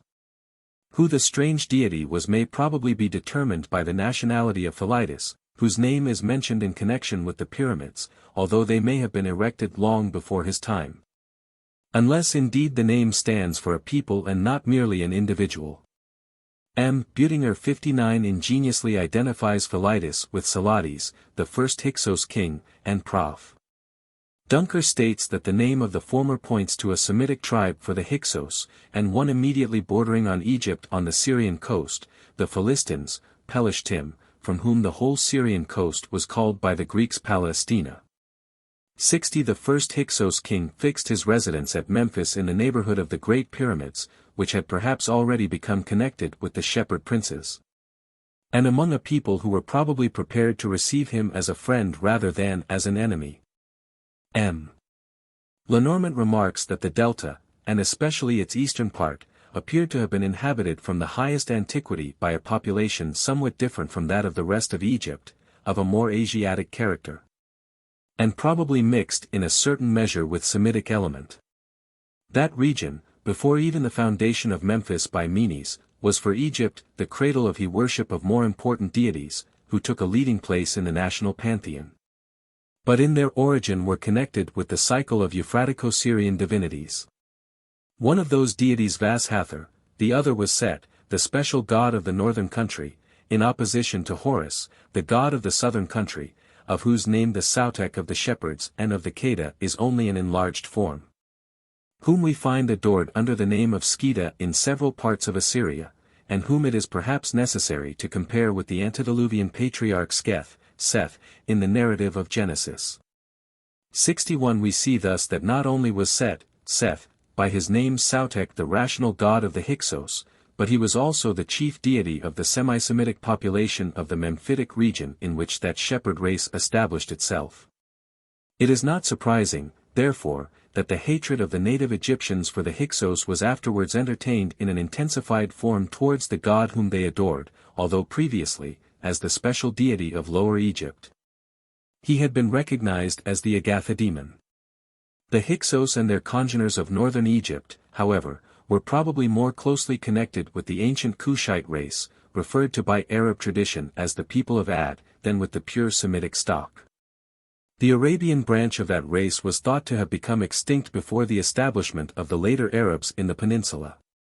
Remnants of it, however, are still to be found in the territory between the Hejaz and Yemen, and also in the Hadramaut and Mara, between Yemen and Oman, where a large number of independent tribes exist. 62 The religion of these tribes was down to a comparatively recent period star worship, and their ancestors, the people of Ad, were adherents of the Sabaism which was so widely spread in the ancient world. To this cult the Hyksos belonged, as shown by the identification of their god Sautek with the Seth of the Sabaeans. The race connection between the population of Lower Egypt and the Hyksos, with the position occupied by Seth as the national deity, agree with the fact of Sabaism being the religion also of the northern Egyptians. Dar. Tiela, remarks that star worship was not unknown to the Semites, but the highly developed astrology and magic which we find among the Babylonians and Assyrians were derived from the Akkadians, to whom the early population of Arabia, known as the people of Ad, were related. That early race, moreover, furnished the Babylonians with the models on which their temples were built, namely, in the form of terraced pyramids, such as were erected also in Elam, and among the oldest inhabitants of Media and India. To which class belonged the famous Tower of Babel. 63 The Great Pyramid of Egypt may well, therefore, have been a monument of star worship, dedicated to the god Seth. Nor is this conclusion, that the Great Pyramid was intimately associated with the worship of Seth, inconsistent with the fact that it appears to have been sometimes referred to by the Egyptians as the tomb of Osiris. 64 This opinion is connected with the myth of Osiris and Isis in its later form, which introduces Seth, Typhon, as the great enemy of Osiris. According to Bunsen, however, this form was not known earlier than the 13th or 14th century BC. So that the Great Pyramid would not be spoken of as the tomb of Osiris before that date. It could not have been thus regarded originally, as we know that neither Cheops nor Sephron received the name of Osiris, an honor which was conferred by the Egyptian priests on the later monarch, Mycerinus. Owing to his great benevolence and justice, or, shall we say, his orthodox religious views. The learned Dupuy expresses the opinion that the Agathidemon, or good spirit, whom the Sabaeans believed to repose under the pyramid, was in reality Osiris, the benevolent god of nature. The Agathidemon of the early Egyptians was, however, Seth, the special deity of northern Egypt, and we shall not be wrong in supposing the Great Pyramid to have been erected by the Sabaeans in his honor. In so doing, we explain perfectly the scientific features which have been traced in the structure. The worshippers of the heavenly host would, undoubtedly, in so grand a religious monument as the Great Pyramid, embody all the astronomical knowledge they possessed, and this must have been considerable. The Arabian historian, Abulfrage, as quoted by Dupuy, 65 says that the religion of the Chaldeans and of the Sabaeans was the same, and that the former were distinguished by their astronomical observations and studied the nature of the stars and their secret influences. Nor was this true merely of the later Chaldeans. Mr. Proctor remarks, that no one who considers the wonderful accuracy with which, nearly 2,000 years before the Christian era, the Chaldeans had determined the famous cycle of the Saros, can doubt that they must have observed the heavenly bodies for several centuries before they could have achieved such a success. 66 As to the later Chaldeans, the Jewish writer Philo observes that they make everything depend on the movement of the stars, which they regard as the sovereign arbiters of the order of the world. They limit their homage to the visible, and do not form any idea of the invisible and intellectual being. On the contrary, in observing the order of the world, they think they see in it the divinity itself, which exercises its power by the movements of the sun, the moon, the planets, and the fixed stars, by the successive revolutions of the seasons, and by the combined action of the heaven and the earth. 67. A religion such as this could have no fitter monument than a vast astronomical observatory, which the Great Pyramid probably was, until at least it was completed on the death of its royal founder. The building was a worthy symbol of the remarkable system of religion which, according to ancient writers, once pervaded nearly the whole world, and was said to have been founded by Seth, the son of Adam. According to Philo, Abraham was educated in its principles, which he held, until having opened his eyes, he saw the light and recognized in the universe a sovereign guide, whom he had not before suspected. Chapter 5. Seth and Serpent Worship. The association of the name of the god Seth with the Great Pyramid, a structure which appears to embody or to bear a relation to the chief scientific truths recognized by the ancient world, throws light on certain ideas entertained as to the nature of that deity. The god of intelligence of the Egyptians was Thoth, the Hermes of the Sabaeans. Hermes was, however, called the son of Seth, and this deity is in some sense to be identified with Thoth. In a passage of the Book of the Dead, the former has the name Tet which, according to Bunsen, intimates that Thoth inherited many of the attributes of Seth. 68 It may, indeed, show that they are the same deity. Seth was the true god of wisdom, and the pillars of Seth, on which, according to Josephus 69 was inscribed the astronomical knowledge of the ancient world, were the same as those mentioned in an apocryphal work ascribed to Hermes, which, according to Cedrenus, affirmed that Enoch, foreseeing the destruction of the earth, had inscribed the science of astronomy upon 2 pillars. 70 by these structures was probably intended the 2 Great Pyramids of Giza, which appear originally to have had many inscriptions on their external coverings. Macrezy cites various authors as to the origin of the pyramids, and among other statements it was said that they were built by Surid, and that the first was dedicated to history and astronomy, and the second to medical knowledge. 71 as Seth, Thoth, or Hermes was the god of wisdom, so the serpent was its emblem, and especially connected with that god and with other deities of similar characteristics. Wise as serpents. 72 and harmless as doves, is an old saying, which probably has a deeper meaning than that usually ascribed to it.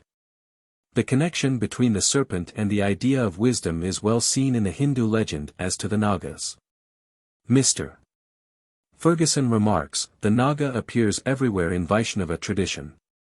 There is no more common representation of Vishnu than as reposing on the Sesha, the celestial 7-headed snake, contemplating the creation of the world. The Upanishads refer to the science of serpents, by which is meant the wisdom of the mysterious Nagas who, according to Buddhistic legend, reside under Mount Meru, and in the waters of the terrestrial world.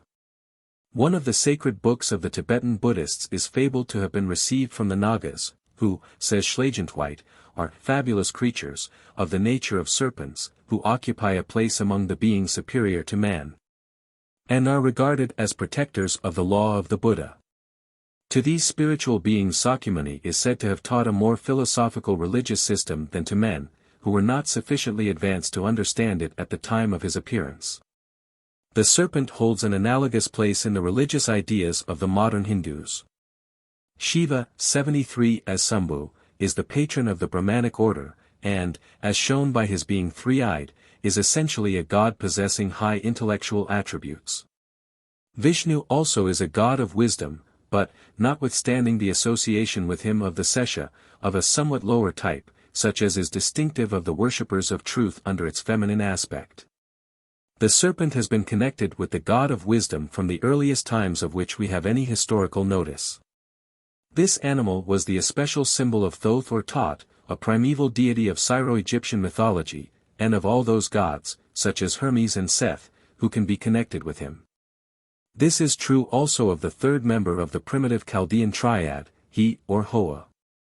According to Sir Henry Rawlinson, the most important titles of this deity refer to his functions as the source of all knowledge and science. Not only is he the intelligent fish, but his name may be read as signifying both life and a serpent. And he may be considered as figured by the great serpent which occupies so conspicuous a place among the symbols of the gods on the black stones recording Babylonian benefactions. M. Lenormand identifies he with the fish god Oannes of Babylonian mythology, who, according to Berosus, spent the whole day amongst men without taking any food, while he taught them letters, science, and the principles of every art. The rules for the foundation of towns, the building of temples, the measurement and boundaries of lands, seed time and harvest, in short, all that could advance civilization, so that nothing new has been invented since that period. 74 He, as the god of science, was the defender of the frame of nature against the incessant ravages of the wicked spirits, and help was sought from him when neither word, right, talisman, nor even the intervention of any other of the gods had availed to destroy the demon's power. 75 The Chaldean god was moreover, the healer of disease. 76 In which character he resembled the god of the Hebrews, the sight of whose serpent symbol was supposed to cure those bitten by the fiery serpents in the wilderness. There is reason to believe 77 that this deity was the same as Seth, the Agatha demon of the early Egyptians, who was represented under the form of the serpent, and who was the giver of happiness and good fortune. 78 The good genius which presided over the affairs of men as the guardian spirit of their houses was a serpent, the Asp of Rano, the snake-headed goddess who is represented as nursing the young princes. That the idea of health was among the Egyptians intimately associated with the serpent, is shown, moreover, by the crown formed of the asp, or sacred thermuthis, having been given particularly to Isis, a goddess of life and healing. It was also the symbol of other gods of health and the like attributes, as stated by the learned Dupuy in the chapters entitled Aesculapius, Serapis, Pluto, Esmon, Neph. And all the divinities with the attributes of the serpent. 79 is remarkable that a Moslem saint of Upper Egypt is still thought to appear under the form of a serpent, and to cure the diseases which afflict the pilgrims to his shrine. The power of healing is an evidence of the possession of wisdom, and so also is the power of influencing atmospheric changes. This is a most important attribute, and, as Mr. Ferguson points out, a chief characteristic of the serpents throughout the East in all ages seems to have been their power over the wind and rain. According to Colonel Meadows Taylor, in the Indian Deccan, at the present day, offerings are made to the village divinities, of whom the nag, or snake, is always one, at springtime and harvest for rain or fine weather. And also in time of cholera or other diseases or pestilence. So, among the Chinese, the dragon is regarded as the giver of rain, and in time of drought offerings are made to it. In the spring and fall of the year it is one of the objects worshipped, by command of the emperor, by certain mandarins. The Chinese notion of the serpent or dragon dwelling above the clouds in spring to give rain reminds us of the Aryan myth of Vritra, or Ahi, the throttling snake, or dragon with 3 heads, who hides away the rain clouds, but who is slain by Indra, the beneficent giver of rain. M. Briel says 80 that Typhon is the monster who obscures the heavens, a sort of Greek Vritra.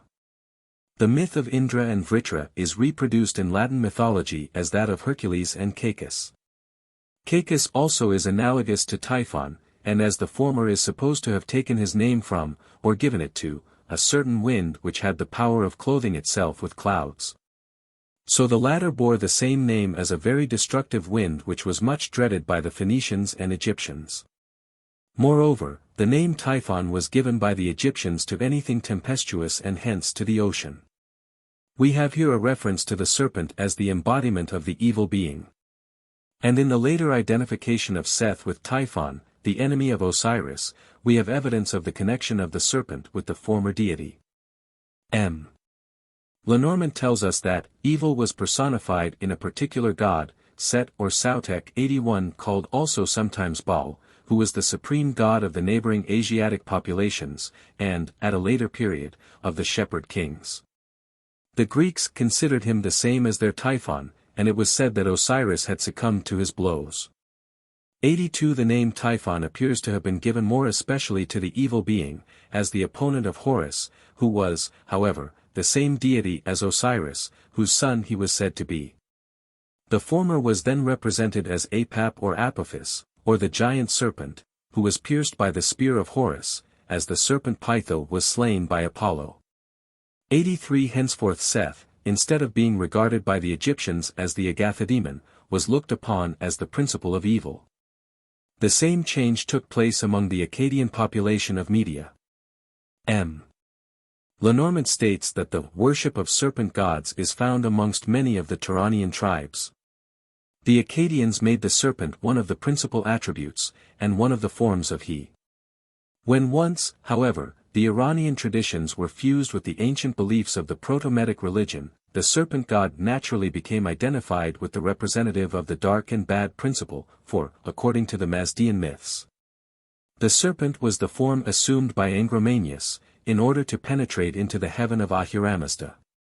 84 Here is the conflict between light and darkness, and between life and death, which is reproduced in Egyptian mythology, where the evil principle is represented in the one case by the serpent Apap, and in the other by Set 85, Seth, whose symbol was the serpent. The association between the serpent and the idea of darkness had an astronomical foundation. The position which the constellation Draco at one time occupied showed that the great serpent was the ruler of the night. This constellation was formerly at the very center of the heavens, and it is so extensive, that it was called the Great Dragon. Its body spreads over 7 signs of the zodiac, and Dupuy, who sees in the dragon of the Apocalypse a reference to the celestial serpent, says, "It is not astonishing that a constellation so extended should be represented by the author of that book as a great dragon with 7 heads, who drew the third part of the stars from heaven and cast them to the earth." 86 Moreover, when the constellation Draco occupied its elevated position, it supplied the pole star of the heavens. The importance of this fact, in connection with the erection of the Great Pyramid, will be understood after what has been said as to the association of the pyramid with the god Seth. That structure was erected, not only as a tomb for its founder, but as a monumental temple in honor of a deity whose special symbol was the serpent. The emblem of wisdom with the primitive race whose religion would appear to have been a combination of serpent worship and Sabaism. The Great Pyramid is thus a monument not only of Sabaism, but of serpent worship, and, as such, its scientific as well as its astronomical character receives the proper explanation. The builders of such a temple would apply their utmost skill in its construction, and they would seek to preserve in it, as far as possible, the scientific knowledge which they had derived from their ancestors. According to a Coptic MS. Upon the walls of the pyramids were written the mysteries of science, astronomy, geometry, physics, and much useful knowledge. The same MS states, that they were built before the flood by Surid, for safety, and as tombs for himself and household. 87 It is remarkable that, as Sir Gardner Wilkinson points out, Tufan, which appears to be the same word as Typhon, the name of the evil being, is the Arabic name of the deluge. 88 The association of the pyramids with a flood has, however, a purely astronomical explanation. Mr.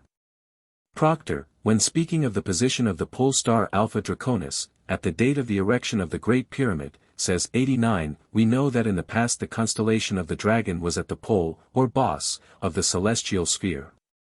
In stellar temples, like those of which Rawlinson gives examples, the dragon would be the uppermost or ruling constellation.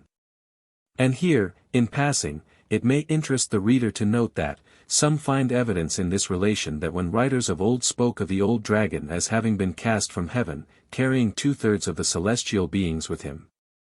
Reference was made, unconsciously, perhaps, on the narrator's part, to some tradition of the passing away or fall of the dragon from its former ruling position among the constellations. Those who thus interpret ancient records, much more ancient than Jewish history, find in Hercules, with his heel assailed by the serpent, as in our constellation figures, the first Adam, in Ophiuchus, the serpent holder, the second Adam. In Argo they find the ark, in fact, in a whole series of constellations they find the story of the flood. In Aquarius, with the streams pouring from his water jug, they find the beginning of the flood. In the river Eridanus and the seas in which Pisces and the great sea monster Cetus seem to swim, they see pictured the prevalence of deep water over the whole earth. The raven of the heavens is the raven of the flood narrative. Argo is the ark, shown as if only the stern half of a great ship lodged in the mountain. The centaur, bearing sacrifice, as Aratus says, to Hera, the altar, is Noah offering sacrifice after he had left the ark. And the bow of Sagittarius in the smoke, the Milky Way, which seems to ascend from the altar, is the bow of promise. These may, of course, be only fancies, but it is singular how closely these constellations, which are among the few really seeming to picture recognizable objects in the heavens, correspond in sequence and in range of right ascension with the events recorded respecting the flood. 90. Fancies or not, it is unquestionable that the deluge has been associated in the legends of some Eastern peoples, not only with the pyramids, 91, but also with the constellations. Thus it is with the Chaldean legend, according to which Saturn in a dream announced the coming catastrophe to Xixxetris, who, like Noah, escaped in an ark. The Assyrian tablets discovered by the late Dr. Smith, and which contain what is called the Nimrod epic, have preserved a similar account of the deluge. It is now established that the 12 cantos of that epic refer to the annual course of the sun through the 12 months of the year. Each tablet answers to a special month, and contains a distinct reference to the animal forms in the signs of the zodiac. Thus, the deluge forms the subject of the 11th canto, corresponding with the month of Skebat, February, Jan. which is consecrated to Rimmon, the god of storms and rain, and harmonizes with the 11th sign of the zodiac, Aquarius, or the waterman. The latter month is styled in Sumerish Akkadian, the month of the curse of the rain, or, as we might almost say, the deluge month. 92 The ancient Babylonians are usually accredited with the invention of the worship of the heavenly bodies, and the existence among them of the deluge myth in connection with the constellations is an important fact. It is no less important in relation to the question of the object of the Great Pyramid, that the capital of Babylonia contained a structure described by Strabo as a pyramid dedicated to the worship of the planetary bodies. Exceeding in size the great Egyptian monument itself, and much resembling the Egyptian pyramid of degrees at Saqqara. The Babylonian tower was at the base a square of 600 feet, and consisted of 8 towers, each 75 feet high, one above the other, making a total height of 600 feet. M. Lenormand speaks of the erection of this temple as having been attributed to the most ancient king, the first king, and he says it was the tangible expression, the material and architectural manifestation, of the Chaldaic Babylonian religion, serving both as a sanctuary and as an observatory for the stars. It agreed admirably with the genius of the essentially sidereal religion to which it was united by an indissoluble bond. 93, language which might be used with exactly the same propriety of the Great Pyramid itself. That the erection of the Great Pyramid had some connection with the constellations is not at all improbable. We have already seen that Mr. Proctor prefers the date 3350 BC to the later one of 2170 BC for the building of the pyramid. The latter date would seem, however, to be the more probable one. That it was erected during the reign of Cheops 94 is almost universally admitted.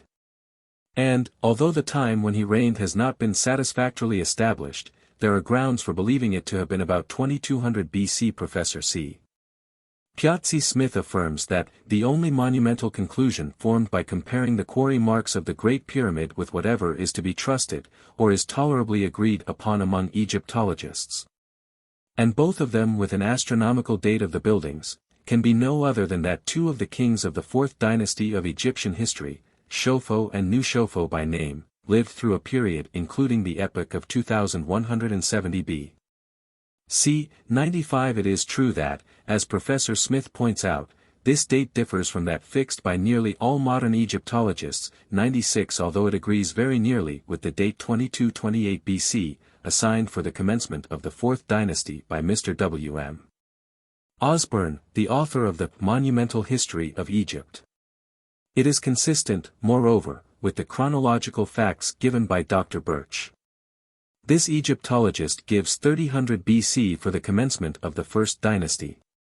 And if this dynasty continued for 263 years, the 2nd dynasty for 306 years, and the 3rd dynasty for 214 years, as stated by Manetho, we have 2223 BC.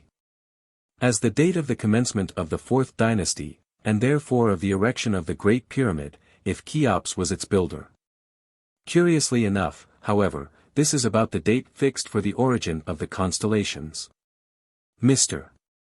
Proctor states that between 2100 and 2200 years before the Christian era the southern constellations had their original position, the invisible southern pole then lying at the center of the space free from constellations. He adds, it is noteworthy that for other reasons this period, or rather a definite epoch within it, is indicated as that to which must be referred the beginning of exact astronomy. Amongst others must be mentioned this, that in the year 2170 BC, Quam proxim, the Pleiades rose to their highest above the horizon at noon, or technically made their noon culmination, at the spring equinox. We can readily understand that to minds possessed with full faith in the influence of the stars on the earth, this fact would have great significance. At that epoch the southernmost constellations would be seen in their natural position, standing upright when above the southern horizon at midnight. On those grounds, Mr. Proctor affirms that the period when the old southern constellations were formed must have been between 2400 and 2000 years before the Christian era. He deems it highly probable, moreover, that the year 2170 BC may be regarded as the date, not of the beginning of astronomy, but of the introduction of a new astronomical system, the substitution of the use of the 12 zodiacal signs for that of the 28 lunar mansions. Assuming that conclusion to be correct, we have a most remarkable coincidence between the date of the invention of the zodiac and that of the erection of the Great Pyramid. If it is true, however, as Dupuy supposed, that the Egyptians invented the constellations, the agreement between those dates was probably more than a coincidence. The French writer remarks, the figures traced in the zodiac and in the other constellations have not been placed there haphazard, they are the hieroglyphic calendar of the ancient peoples, they are connected with their wants and their climate. And they all have a meaning in their origin, although it may be difficult for us now to discover the sense of all the symbols. Dupuy shows what was the primitive position of the constellations, considered as the astronomical and rural calendar of a people both intellectual and agricultural, and he affirms that it accords perfectly with the agriculture of Egypt. And at the same time with the position of the solstitial and equinoctial points in the heavens at a certain epoch. Moreover, owing to the difference in the order of agricultural operations followed in Egypt from that in other climates, the rural calendar which fitted the Egyptians could not suit any other people. And therefore he ascribes to them the honor of having invented the astronomical sciences. A conclusion supported, it is said, by the fact that the Egyptians regarded their zodiac, not only as a rural and meteorological calendar, but as the base of all their religion and of their astronomy. 97 m. Flammarion appears to doubt whether Dupuy has satisfactorily established his theory of the origin of the constellations, 98, and the date fixed by Mr. Proctor for the formation of the zodiac is hardly consistent with that theory. It is possible, however, that whilst the constellations were formed by the Chaldeans long before that date, the zodiacal signs were only then arranged in an order to accord with the climate of Egypt by settlers in this country. Mr. Proctor, after fixing the probable limits of the place where the constellations were formed, at from 35 to 39 degrees north of the equator, says, the Great Pyramid, as we know, is about 30 degrees north of the equator. But we also know that its architects traveled southwards to find a suitable place for it. One of their objects may have been to obtain a fuller view of the starsphere south of their constellations. 99. This suggestion is a very important one, for it assumes that the constellations were formed before the erection of the pyramid, and therefore that the date of the latter event cannot have been earlier than that of the former. Mr.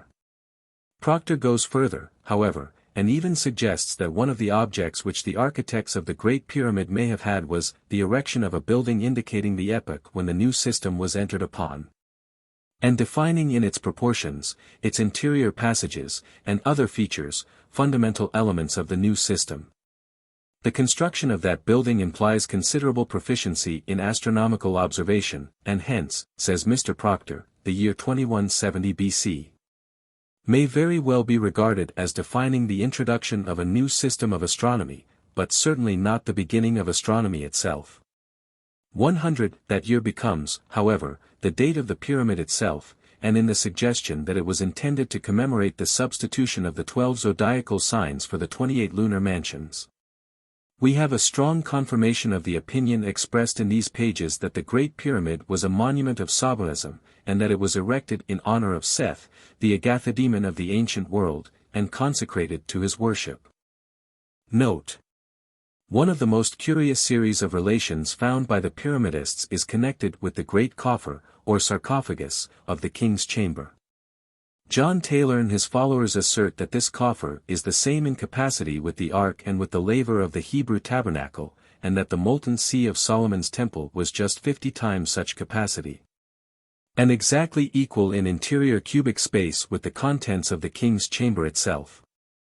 There is nothing absurd or improbable in there being some such relation between those vessels, if the pyramid was a temple dedicated to the god Seth. Judging, indeed, from the analogy presented by Hindu usage, the coffer was a sacred trough, filled by the priests on certain festivals with sacramental water and lotus flowers. This explanation of its use was given to Mr. St. John by some learned Brahmins, who said that the Great Pyramid was a temple, and that if it had an underground communication with the Nile it must have been intended for the worship of Padma Devi. 101 An early English writer, Mr. Shaw, would seem to have been much of the same opinion, as he thought the coffer was intended for the celebration of the mystical worship of Osiris, and he supposed it to have contained images, sacred vestments and utensils, or water for lustration. If for Osiris we substitute Seth, that opinion will be near the truth. The so-called king's chamber, of which an enthusiastic pyramidist says, the polished walls, fine materials, grand proportions, and exalted place eloquently tell of glories yet to come, if not, the chamber of perfections, 102 of Cheops's tomb, was probably the place to which the initiate was admitted after he had passed through the narrow upward passage and the grand gallery, with its lowly termination, which gradually prepared him for the final stage of the sacred mysteries. Appendix I. The following is Dr. Sprenger's account, taken from Arab and Syrian sources, of Seth and Hermes, in connection with the pyramids of Giza. He says, as quoted by Colonel Weiss in the second volume of his work, p. 364. In Abul Faida's Historia Antislamitica, edited by Fleischer, page 16, it is stated, that Syria was one of the earliest inhabited countries, and that the Syriac language was the first that was spoken. That the Sabaean language was established by Seth and Edris, Enoch. That there was a town called Haran, to which pilgrims resorted, as they did to the two large pyramids of Giza, one of which was said to be the tomb of Edris, and the other of his son Sayabi, where they celebrated as a festival the day on which the sun entered the sign of Aries. In the Malelwa Nahil, MS. 47 in Nick Cat, Hermes is represented as the pupil of Agathodemon. In another account, MS 785, Uri's cat, Agathodemon is mentioned as a king of Egypt. The Sabaeans consider the Great Pyramid of Giza as the tomb of Seth, the second, that of Hermes, and the third, that of Izabi, while the Copts state that the Great Pyramid is the tomb of Surid. The second, that of Herjib, or Hawkith, his brother, the third, that of his son Dar. Sprenger says, further, in the Syrian Chronicle of Bar Hebraeus, translated into Latin by Professor Bruns, Enoch is said to have invented letters and architecture, under the title of Trismegistus, or of Hermes. To have built many cities and established laws, to have taught the worship of God 103 in astronomy, to give alms and tithes, to offer up first fruits, libations, etc. To abstain from unlawful foods, and drunkenness, and to keep feasts at the rising of the sun, or new moons, and at the ascent of the planets. His pupil was Agathodemon, Seth. According to other accounts, Asclepiades, a king renowned for wisdom, who, when Enoch was translated, set up an image in honor of him, and thereby introduced idolatry. The Egyptians are supposed to have been descended from these persons. According to Haji Walfa, they derived their knowledge from the Chaldeans, who are said to have been the Persian Magi, and to have originally come from Babylon. The statues of the Grecian Hermes, which seem to agree in name with the pyramids, Haram, were not images, but symbols of the deity and of the generative principle of nature in the form of obelisks, see Winkelmann, Bucca, Capi, 1011. Statues of this kind sacred to Hermes were erected by the Greeks in honor of distinguished heroes, and the same allegorical allusion might have been kept in view when the pyramids were constructed as tombs. The Egyptian account, however, of Hermes, is very obscure. That person is mentioned in the Burhamikadi as the son of Ramon, son of Esfendir, and to have arrived from the east. One of the sons of Anshirwan has also that title. Hormig is the name of the first day of the month, which is considered propitious for any undertaking, and it is a name of the planet Mercury. And Wednesday, Dies Mercurii, was sacred to him, for to most of the planet's days were attributed, in which their influence was supposed to govern human affairs. And even Mohammedan superstition assigned to children born on these days various qualities, characteristic of the heathen personifications of the different planets. Hermes is mentioned in many astrological treatises as presiding over the sixth climate. An idea, a period of time, or any remarkable occurrence, were frequently connected with ideal persons in mythology, and when any similarity existed received the same appellation. In this manner there were 5 Hermes. And the 5th was the Oriental Hermes, who was worshipped by the Phoeniadi, and is said to have fled after the death of Argus into Egypt, and to have civilized that country under the name of Thoth. This coincides with the account of Tefashi, which is evidently taken from an Egyptian tradition. Reference may also be made to Plato, Phil. 21, 24, Phaedro, page 340. Hermes was likewise distinguished by his wisdom, and was reported to have been buried in a great building called Abu Hermes, which, together with another, the tomb of his wife, or of his son, was afterwards named Haramon. These were the two large pyramids, and the form of their construction was called Makrit. Appendix II. Masudi, who died in the year 967 AD, professes to relate the Coptic tradition, which says, that Surid 104 ben Shaluk ben Sermuni ben Termidon ben Tedrasan ben Sau, one of the kings of Egypt before the flood, built the two great pyramids. And notwithstanding they were subsequently named after a person called Sheddad ben Ad, that they were not built by the Adites, who could not conquer Egypt, on account of the powers which the Egyptians possessed by means of enchantment. That the reason for building the pyramids was the following dream, which happened to Surid 300 years previous to the flood. It appeared to him, that the earth was overthrown, and that the inhabitants were laid prostrate upon it. That the stars wandered confusedly from their courses, and clashed together with a tremendous noise. The king, although greatly affected by this vision, did not disclose it to any person, but was conscious that some great event was about to take place. Soon afterwards the king had another vision, which so much alarmed him that he repaired to the temple of the sun, where, with great lamentations, he prostrated himself in the dust. Early in the morning he assembled the chief priests from all the nomes of Egypt, 130 in number. No other persons were admitted to this assembly, when he related his first and his second vision. The interpretation was declared to announce, that some great event would take place. The high priest, whose name was Philemon, or Iclamen, related a dream which he had had a year before, in which the firmament descended till it overshadowed him and the king like a vault as they sat upon the tower of Amasis. The king then directed the astrologers to ascertain, by taking the altitude, whether the stars foretold any great catastrophe, and the result announced an approaching deluge. 105 The king ordered them to inquire, whether or not this calamity would befall Egypt, and they answered, yes, the flood will overwhelm the land, and destroy a large portion of it for some years. He ordered them to inquire if the earth would again become fruitful, or if it would continue to be covered with water. They answered that its former fertility would return. The king demanded what would then happen. He was informed that a stranger would invade the country, kill the inhabitants, and seize upon their property. And that afterwards a deformed people, coming from beyond the Nile, would take possession of the kingdom, upon which the king ordered the pyramids to be built, and the predictions of the priests to be inscribed upon columns, and upon the large stones belonging to them. And he placed within them his treasures, and all his valuable property, together with the bodies of his ancestors. He also ordered the priests to deposit within them written accounts of their wisdom and acquirements in the different arts and sciences. 106 Subterraneous channels were also constructed to convey to them the waters of the Nile.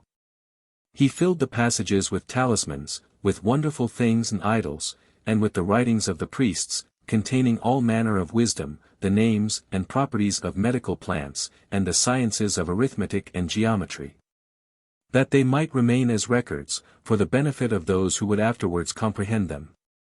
After describing the construction of the three pyramids, Masudi says, in the eastern, Great Pyramid were inscribed the heavenly spheres, and figures representing the stars and planets in the forms in which they were worshipped.